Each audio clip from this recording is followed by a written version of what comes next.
السلام علیکم ګران شاګردانو لږ شروع جوړ بس راځو د نن سبق چې دی هغه بیا هم په انګلیش کې د ویش استعمال د ویش معنا تعریف او څو مثالونه به زه درته ووایم دا هم یو له هغه ګرامر څخه دی چې په انګریزي کې ډېر زیات استعمالیږي په ورځني ژوند کې راځئ دا ګرامر زده کړو خپل انګلیش په مضبوطه کړو او په ښایسته یې کړو اول به د دې کوچنی تعریف درته ووایم بیا به مثالونه درکړم دا چې دی ویش معنا کاش ویش د خواهش د ښکاره کولو لپاره چې څوک یو خواهش ښکاره کوي چې کاشکې یا زما دا خواهش دی چې د پلانکي کار دا رقم ولی نو د دې لپاره دا استعمالیږي راځئ اوس یې مختلفو استعمالونه په مختلفو زمانو کې هم در وښیم د مختلفو مقصدو لپاره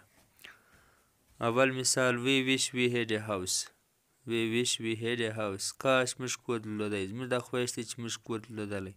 هغه سړی چې د کرایې په کور کې اوسېږي خپل کور نه لري هغه دا جمله استعمالوي I wish I were a scholar I wish I were a scholar کاش زه یو عالم وی زما خواهش دا دی چې زه یو عالم ولی wish I wish I had remembered my phone I wish I had remembered my phone کاشکې ماته زما ټلیفون پاتې شوی کاشکې زما ټلیفون را پاتې شوی وی چې نه وی راڅخه پاتې شوی I wish I were there with you